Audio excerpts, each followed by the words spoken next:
Hello नमस्कार, welcome to inculcate learning. 20th class है जी हमारी। मोटिवेशन को डिस्कस करेंगे। मेजरली दो थियरीज मेंशन हैं।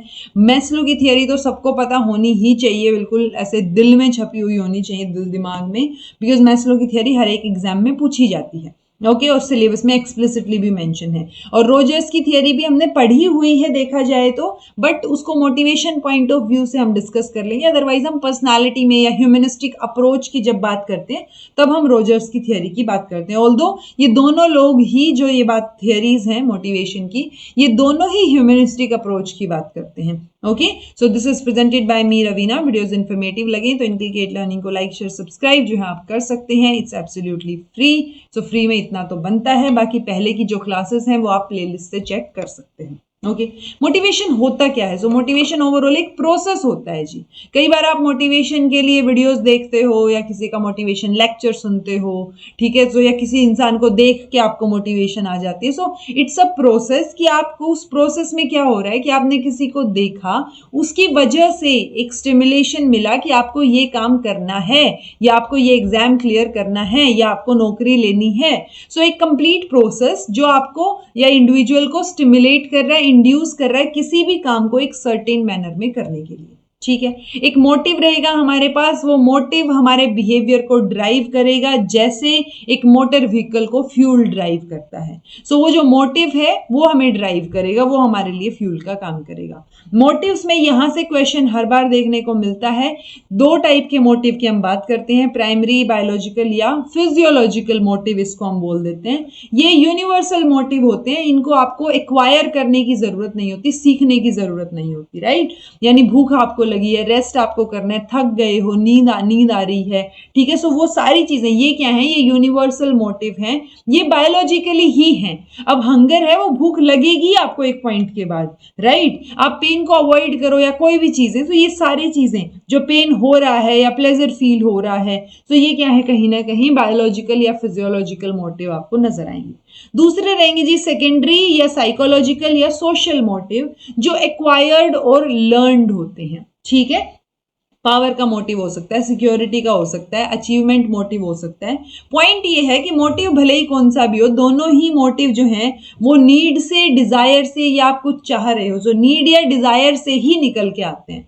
यूजुअली जो प्राइमरी वाले हैं वो कहीं ना कहीं आपको नीड से निकलते हुए नजर आएंगे, और सेकेंडरी में कहीं ना कहीं डिजायर या वांट भी आ जाती है।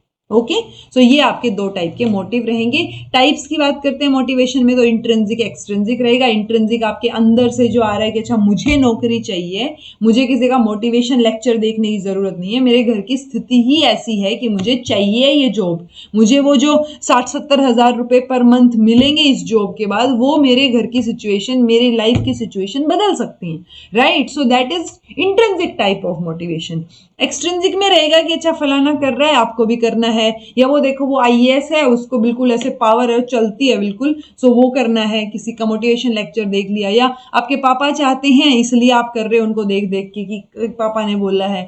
सो वो मोटिवेशन जब कहीं बाहर से मिल रहा हो दैट इज एक्सट्रिंसिक, जब अंदर हो तो इंट्रिंसिक। ये ऑब्वियस सी बात है, इंट्रिंसिक मोटिवेशन जो है वो ज्यादा बेटर रहता है, लंबे टाइम तक चलेगा। एक्सट्रिंसिक जो है वो कम टाइम तक चलता है। ओके, सो इंट्रिंसिक मोटिवेशन में पर्पस ऑफ पार्टिसिपेशन रहेगा enjoyment in the process itself, यानी आपको मजा आ रहा है वो चीज करने में, ठीक है, मुझे पढ़ाने में मजा आ रहा है, तो ये इंट्रिंसिक मोटिवेशन है कि मैं जैसे भी करके जिन भी सिचुएशंस में मैं पढ़ा पा रही हूँ। ओके, एक्सट्रिंसिक क्या रहेगा कि मैं कोर्सेज बेचने लग जाऊं और मुझे मॉनेटरी फायदा हो रहा है, इस वजह से जो है मैं क्या कर रही हूँ, पढ़ा रही हूँ, राइट। सो दो डिफरेंस हो जाएंगी वो चीजें कि जब मुझे मजा आ रहा है उस प्रोसेस में, that is intrinsic process. Emotions कैसे एक्सपीरियंस हो रहे हैं, मुझे मजा आता है, नहीं प्लेजेंट फील होता है, एंजॉय करती हूँ मैं पढ़ाना। सो वो चीज क्या हो गई, इमोशंस एक्सपीरियंस हो गई। यहाँ पे टेंशन और प्रेशर का माहौल रहेगा कि यार मैं कोर्स तो बेच रही हूँ, पता नहीं कितने बच्चे लेंगे, पता नहीं कितना रेवेन्यू जनरेट होएगा, वगैरह वगैरह। सो दैट इज क्या हो गया, एक्सट्रिंसिक मोटिवेशन। रिवॉर्ड्स की आप बात करोगे, यहाँ पे इफेक्टिव रिवॉर्ड में आपको एंजॉयमेंट और प्लेजर ही नजर आएगा, कि बाकी चीजें सेकेंडरी हो सकती हैं, बट मजा आना या एंजॉय करोगे आप उस चीज को, वो इंट्रिंसिक रहेगा। एक्सट्रिंसिक में आपको सोशल या मटेरियल रिवॉर्ड्स नजर आएंगे। इंट्रिंसिक में मोर लाइकली टू स्टे लंबे टास्क के लिए, क्योंकि इतने सालों से जब मैं पढ़ा रही हूँ या मैं इतने साल और पढ़ा पाऊंगी, तो वो इंट्रिंसिक मोटिवेशन मोटिवेशन पे ज्यादा डिपेंड करता है, ठीक है, क्योंकि अगर मैं 2-3 दिन भी नहीं पढ़ाऊं या पढ़ूं नहीं या कोई वीडियो रिकॉर्ड ना करूं पढ़ाने की या क्लास की, तो मुझे खुद एंजाइटी होने लग जाती है। तो वो इंट्रिंसिक मोटिवेशन है कि यार मुझे पढ़ाना है, मैं टीचर हूं, मुझे टीच करना है, ठीक है। सो वो टीचर बाय चॉइस वाली चीज हो गई। एक्सट्रिंसिक में क्या रहेगा, थोड़ा सा थोड़े टाइम के लिए इंटरेस्ट आया, फिर चला गया, फिर किसी का मोटिवेशन लेक्चर देखना पड़ा या किसी ने कोई 2 बात बोली, उसके बाद वापस से इंटरेस्ट आया, तो वो एक्सट्रिंसिक है। तो यहाँ पे शॉर्ट टर्म के लिए नजर आता है extrinsic comparatively. Long term task की आप बात करोगे तो वहां पे मोर लाइकली आप तभी रुक पाओगे जब इंट्रिंसिक मोटिवेशन होगा। Okay, self motivation to take on new task and innovate. तो अब मेरी मर्जी थी ना कि मुझे जेकेपीएससी के बच्चों को पढ़ाना है, अब चाहे जितने भी बच्चे देखें क्लासेस को, बट वो जो नया टास्क मैंने लिया वो सेल्फ मोटिवेटेड है। ओके, तो वो सेल्फ मोटिवेट होना कि अच्छा मुझे ये चीज करनी है, ये सिलेबस अगर मैं पढ़ाऊंगी तो यहाँ पे ये पॉइंट्स मुझे भी शायद नहीं आते, मैं भी शायद और बेटर पढ़ पाऊंगी, तो मेरी भी ग्रोथ होगी, राइट। सो वो नए टास्क आप सेल्फ मोटिवेशन से ले रहे हो। यहाँ पे सोशल लर्निंग कंप्लायंस जो है वो इंक्रीज होता हुआ नजर आएगा। तो यहाँ पे थोड़ी सी कंपल्सरी वाली चीज या वो लगा लो कि बाहर से प्रेशर थोड़ा ज्यादा है, ठीक है। यहाँ पे सेल्फ मोटिवेशन है, यहाँ पे इंक्रीजेस स्पीड ऑफ टास्क। तो एक्सट्रिंसिक में बेसिकली आप सिर्फ इतना सा समझ लो कि मोटिवेशन लॉस भी हो सकता है, मोटिवेशन वापस भी आ सकता है। यहाँ पे मोटिवेशन लॉस के चांसेस कम है जब इंट्रिंसिक हो। सो वो चीजें आपको पता होनी चाहिए। सो इंट्रिंसिक एक्सट्रिंसिक मेजर डिफरेंस आपको समझ आ गया होगा। ये हमारी मोटिवेशन की साइकिल है जी। सो कोई ना कोई ड्राइव या मोटिव आपका रहता है, या कोई मोटिव रहेगा जो आपको ड्राइव करेगा उस रास्ते के ऊपर, ठीक है। और वो कहां से आएगा, वो नीड या डिजायर से ही आता है। ओके, ओरिजिनेटेड फ्रॉम नीड या डिजायर। सो वो मोटिव रहेगा जब तक तो आप एक रेस्टलेसनेस वाली स्थिति में हो, एक टेंशन वाली स्थिति रहेगी, वो मोटिवेट करता रहेगा आपको कि करना है, गोल अचीव करना है। जब वो गोल अचीव हो जाएगा उसके बाद एक रिलीफ और वो होता है ना कि इंसेंटिव अचीव कर ले तो एक रिलीफ वाली स्थिति आपको नजर आएगी। कई बार बोलते हैं ना कि अच्छा आईएएस बन गए फिर क्या करोगे, आईएएस बन के भी वो कुछ टाइम की ही खुशी होती है, कुछ पल की, ठीक है, क्योंकि वो गोल अचीव हो चुका है। सो वो चीज छोड़ के अब आप अगली के पीछे भागोगे। ह्यूमन बिहेवियर है ना, एक चीज छोड़ के दूसरे के पीछे। तो वो चीज है कि एक जब गोल पूरा हो गया तो अब दूसरी चीज शुरू हो जाएगी। सो ये मोटिवेशन की साइकिल है जी। रिसर्च सजेस्ट करता है कि जो स्टूडेंट्स का जो मोटिवेशन है वो उनकी एकेडमिक परफॉर्मेंस के ऊपर बहुत हद तक इफेक्ट डालता है। Okay, so motivation itself is impacted by other factors and motivation impacts the academic performance also. Then theories की बात करते हैं। मोटिवेशन की थियरीज में 3 तरीके की थियरीज हम यूजुअली पढ़ते हैं, 3 भी नहीं, यूजुअली तो ये 2 ही पढ़ते हैं, कंटेंट और प्रोसेस। सो कंटेंट थियरी की आप बात करोगे तो they are concern with identifying peoples need. तो आप लोगों की नीड पे, उनकी स्ट्रेंथ पे, उनके गोल्स पे फोकस कर रहे हो कि कैसे उनकी नीड्स को सेटिस्फाई किया जाए। सो दैट इज कंटेंट थियरी, ठीक है। ये फोकस कर रहे हैं कि कैसे वो बिहेवियर जो है, यहाँ पे हमने फोकस किया है कि नीड्स क्या है। Okay, these theories are concern more with how behavior is initiated, directed, sustained and attempt to identify the relationship। यानी कि यहां पे आप प्रोसेस की बात कर रहे हो, वहां पे आप आइडेंटिफिकेशन ऑफ नीड की बात कर रहे हो, कंटेंट की बात कर रहे हो। ओके जी। रेनफोर्समेंट थियरी, आउटकम थियरी, जो आउटकम या कॉन्सिक्वेंसेज पे फोकस करेगी, ठीक है। That what type of consequences motivate different people to work. तो किस तरीके का कॉन्सिक्वेंस उनको मिलेगा तब जाके वो मोटिवेट होंगे। ओके, सो कंटेंट और प्रोसेस थियरीज में ये चीजें हम पढ़ते हैं, हमें मैस्लो की थियरी करनी है, वेरी इंपॉर्टेंट। सो मैस्लो की थियरी की जब आप बात करते हैं तो वो कंटेंट थियरीज में इंक्लूड होती है। ओके, कार्ल रोजर्स की एज सच हम नहीं पढ़ते हैं इन दोनों में से, बट पॉइंट सिर्फ इतना सही है कि कार्ल रोजर्स वाली थियरी यूजुअली हम पर्सनालिटी में पढ़ते हैं, बट यहाँ मोटिवेशन में नाम दे रखा है तो कार्ल रोजर का क्या पॉइंट ऑफ व्यू है वो हम यहाँ पढ़ लेंगे। ओके, मैस्लो की थियरी बहुत इंपॉर्टेंट है जी, आपको सब कुछ पता होना चाहिए, मैंने डिटेल में इसको ऐड किया है आपकी क्लासेस में। सो मैस्लो की थियरी की आप बात करेंगे तो ह्यूमन नीड्स को ये हायरार्की में अरेंज करते हैं। पहले फिजियोलॉजिकल नीड्स होंगी यानी सर्वाइवल नीड्स, जिनके बिना आप सर्वाइव ही नहीं कर सकते, और धीरे धीरे करके आप मोर क्रिएटिव और intellectual oriented self actualization needs की तरफ आगे बढ़ेंगे। ओके, सर्वाइवल नीड्स पहले पूरी होनी चाहिए तब जाके आप अगले स्टेप पे मूव करोगे। जैसे पहले फिजियोलॉजिकल नीड्स, अब आप दुनिया में आ चुके हो तो आप पहले जीने के बारे में सोचोगे ना।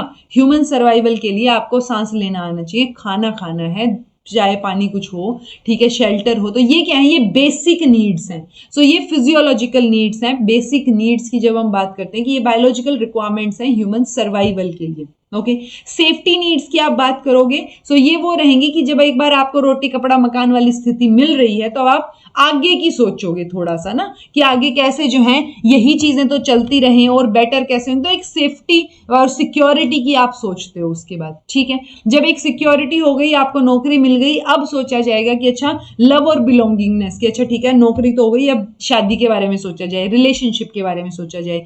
ना सिर्फ शादी वाला रिलेशनशिप या पार्टनरशिप, बल्कि सोशल लेवल पे भी आप थोड़ा सा सोचोगे कि अच्छा ठीक है कहीं फलाने के चले गए या वहां चले, तो लव एंड बिलोंगिंगनेस की अब इंसान को ह्यूमन इमोशंस की बात आएगी। पहले तो इमोशंस पे आप फोकस ही नहीं कर रहे क्योंकि पेट भर नहीं रहा है, तो आप इमोशंस पे कैसे फोकस करोगे। सो पहले फिजियोलॉजिकल, देन सेफ्टी की बात करोगे, देन लव एंड बिलोंगिंगनेस की, फिर एस्टीम की, कि अब आपको सेल्फ रिस्पेक्ट भी चाहिए, सेल्फ वर्थ भी फील हो रही है, अब आपको दूसरों से भी जो है वो क्या चाहिए, इज्जत चाहिए, ठीक है, तो वो एस्टीम में आ गया। देन आती है जी सेल्फ एक्चुअलाइजेशन की हाईएस्ट लेवल, जिसको हम स्पिरिचुअल लेवल पे बोल देते हैं कि स्पिरिचुअल नीड्स या पर्सनल पोटेंशियल या वट सो वो आपका सेल्फ एक्चुअलाइजेशन में आ गया, जिसको हम हाईएस्ट लेवल पे मान रहे हैं, इंटेलेक्चुअल लेवल पे। ये पांच स्टेप्स थे, बट बाद में इन्होंने क्या किया, चेंज कर दिया जी।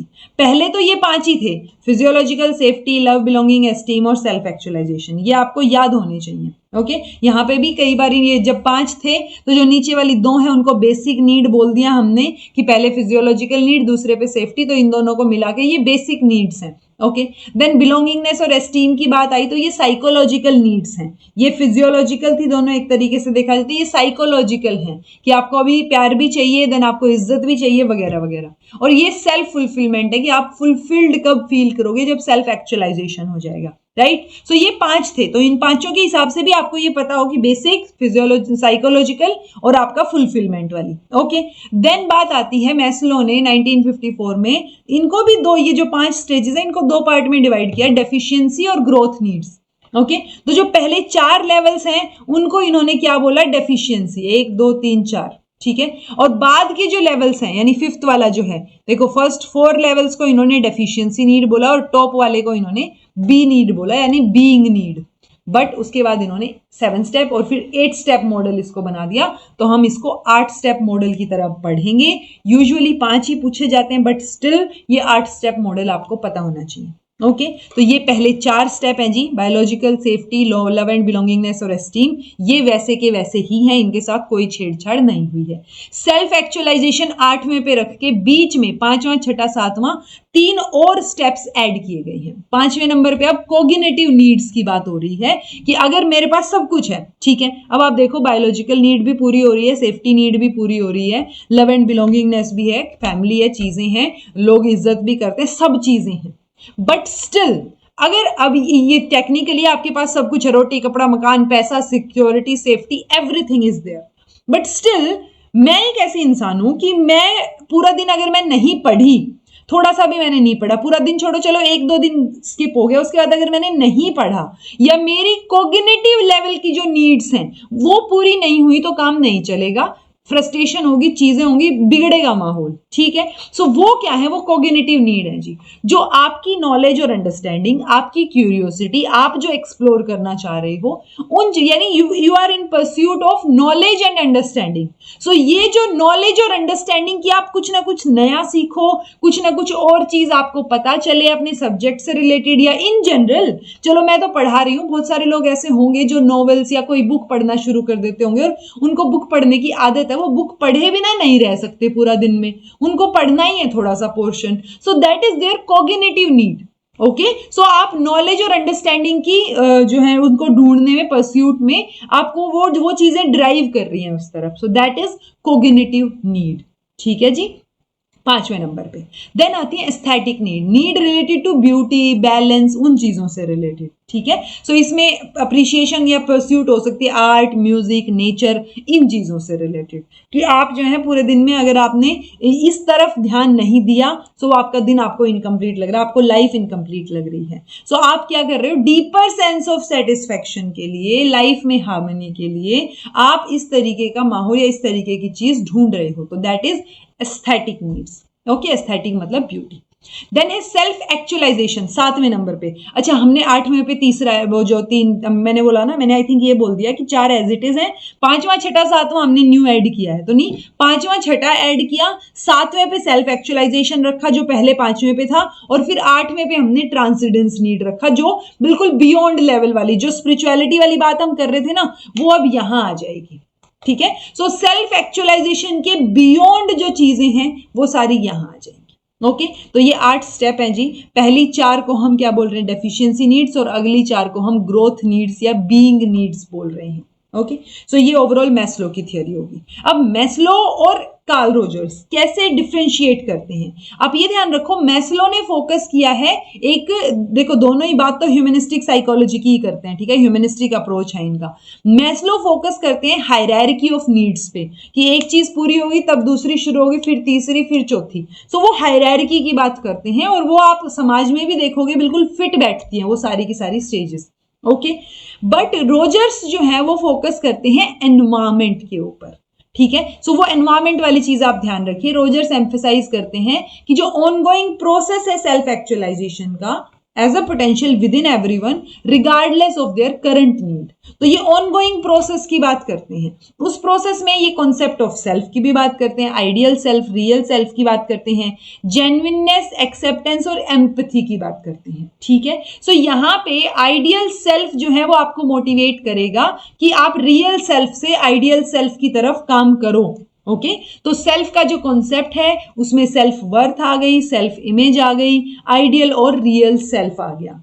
इस थियरी को सेल्फ थियरी या सेल्फ इनिशिएटेड लर्निंग भी बोल देते हैं, थियरी ऑफ पर्सनालिटी भी यही है, मोटिवेशन की भी हम यहीं पे ही बात करेंगे। सो ओवरऑल कार्ल रोजर से रिलेटेड यही अप्रोच है हमारा। ओके, सेल्फ वर्थ यानी आप क्या सोचते हो अपने बारे में। ठीक है, मुझे पता है, जैसे कई बार आप लोग बोल देते हैं ना, मैंने जब ये किया कि चलो ठीक है पीपीटीज आपको प्रोवाइड करवाई जाएं, बट किस पे, एक कॉस्ट पे, बिकॉज मेरा अभी भी मानना तो वही है ना कि आपको अपने नोट्स खुद बनाने चाहिए, बट जो because of some reasons notes नहीं बना पा रहे हैं और वो टाइम नहीं दे पा रहे हैं, तो उनको हम नोट्स अवेलेबल करवा रहे हैं बट एट अ कॉस्ट। कई बच्चों ने बोला कि नहीं मैम, जैसे मैंने आरआरबी टीजीटी के नोट्स निकाले फॉर 700। ओके, कई बच्चों ने बोला कि सेम ही तो पीपीटीज हैं, 700 क्यों? सो वो मेरी सेल्फ वर्थ है अकॉर्डिंग टू मी, कि मैं अपने बारे में क्या सोचती हूँ। जिसको लेने वो ले सकता है, अदरवाइज नोट्स बनाओ ना, मैं तो ऑलरेडी आपको नोट्स बनाने के लिए एनकरेज कर रही हूँ, right? So that is what you think about yourself.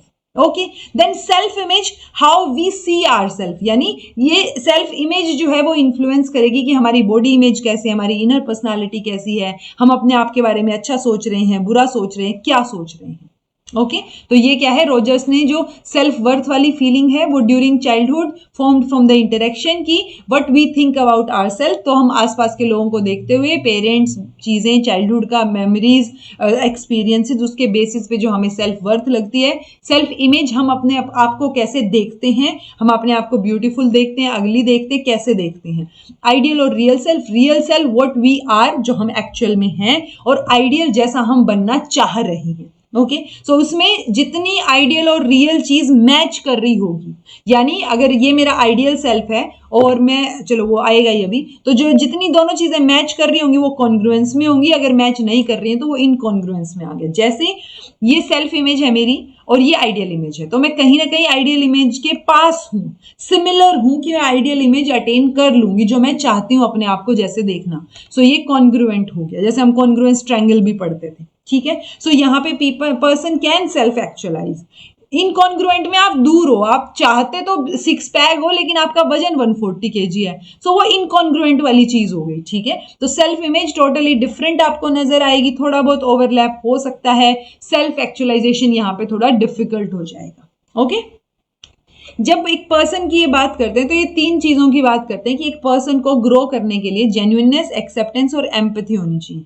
Genuineness is like being honest, direct, आपको जो है कोई भी वो नहीं करना कि डबल फेस वाली चीज या कोई ऐसे फसाड खड़ा नहीं करना। ओके, देन बीइंग ट्रांसपेरेंट और सेल्फ डिस्क्लोजिंग, सो यानी कि आप बिल्कुल ट्रांसपेरेंट, ऑनेस्ट इंसान हो, जेन्युइन इंसान हो। ठीक है। एक्सेप्टेंस है, अनकंडीशनल पॉजिटिव रिगार्ड है, आप अपने आप को भी एक्सेप्ट कर रहे हो, दूसरों को भी एक्सेप्ट कर रहे हो, फीलिंग्स को भी एक्नॉलेज कर रहे हो, इवन प्रॉब्लम्स को भी एक्नॉलेज कर रहे हो, कैसे उनको ठीक किया जाना चाहिए उस पर फोकस कर रहे हो। सो अनकंडीशनल पॉजिटिव रिगार्ड रहेगा। अनकंडीशनल तो एक कंडीशनल पॉजिटिव रिगार्ड भी होता है कि एक पॉजिटिव एटीट्यूड आप सिर्फ कंडीशनिंग के ऊपर, यानी ये कंडीशन होगी तो एक पॉजिटिव एटीट्यूड आपका निकल के आता है, वो कंडीशनल पॉजिटिव रिगार्ड होता है। ओके, सो हम क्या बोल रहे हैं, हम जेन्युइननेस, एक्सेप्टेंस और एम्पैथी पे फोकस कर रहे हैं। एम्पैथी इज लाइक दूसरों की बात सुनना ध्यान से, प्लस शेयर कर रहे हो जब आप, तो वो चीज एम्पैथी में आ जाता है कि आप अपने आप को दूसरों की जगह रख के देख रहे हो। ठीक है, अगर वो दूसरा आपको प्रॉब्लम बता रहा है तो आप ऐसे सॉल्यूशन देने की कोशिश करोगे जैसे आप खुद उस प्रॉब्लम में हो तो आप क्या करते, वैसी सिचुएशन। सो जेन्युइन, एक्सेप्टेंस और एम्पैथी जो है, प्लस ये अनकंडीशनल पॉजिटिव रिगार्ड, हम एक्सेप्टेंस को ही बोलते हैं। ये कंडीशनल पॉजिटिव रिगार्ड मैंने इसका ऑपोजिट वर्ड आपको समझाने के लिए बता दिया है। ओके जी, सो कैसे डिफर करती है ये थियरीज। अब जो कार्ल रोजर हैं वो फोकस करते हैं कि हमें ऐसा एनवायरमेंट जो है, जो जिस एनवायरमेंट में एम्पैथी हो, एक्सेप्टेंस हो, जेन्युइननेस हो, वो एनवायरमेंट क्रिएट करना है। उस एनवायरमेंट की जरूरत है एक इंसान को बेटर तरीके से ग्रो करने के लिए। ओके, कार्ल रोजर्स क्या बोलते हैं कि सारी चीजें हायरार्की पे चलेंगी, हम स्टेप बाय स्टेप आगे चलते हैं, हमारी नीड्स के बेसिस पे हम आगे बढ़ते हैं। ठीक है, सो अब्राहम मैस्लो जो है, सैमुअल मैस्लो पूरा नाम है इनका, वो रिकॉग्नाइज करते हैं functioning of a person in one's own self, but Roger जो है वो एनवायरमेंट की क्या जरूरतें हैं ग्रो करने के लिए, उसके ऊपर भी फोकस कर रहे हैं। ठीक है जी, सो ये कार्ल रोजर्स की थियरी और अब्राहम मैस्लो की थियरी मैंने आपको बता दी है। आई होप आपको मोटिवेशन का पूरा टॉपिक समझ आ गया हो। आपको ये जो स्टेप्स हैं, 8 के 8 स्टेप्स, अगर पॉइंट में आ जाए कि 5 ही स्टेप हैं उनको हायरार्की में लगाना है तो भी आपको आता हो, अगर 8 स्टेप करके पूछ लें तो भी आपको आता हो, 7 पूछ लें तो भी आता हो। सो मैस्लो पे बहुत ज्यादा फोकस कीजिएगा, क्वेश्चन आने के हाईली चांसेस होते हैं यहाँ से। This was all about today. Thank you so much for watching. Next class में हम इंटेलिजेंस या personality, intelligence I think, personality, ठीक है, तो नेक्स्ट क्लास में हम पर्सनैलिटी टॉपिक को कवर करेंगे और उसके बाद इंटेलिजेंस बचेगा, यानी 2 क्लासेस में आपकी ये यूनिट भी कंप्लीट हो जाएगी। This was all about today. Thank you so much for watching. Be happy, keep smiling, subscribe to inculcate learning because it is absolutely free. Be consistent in your efforts, take care, see you in next class.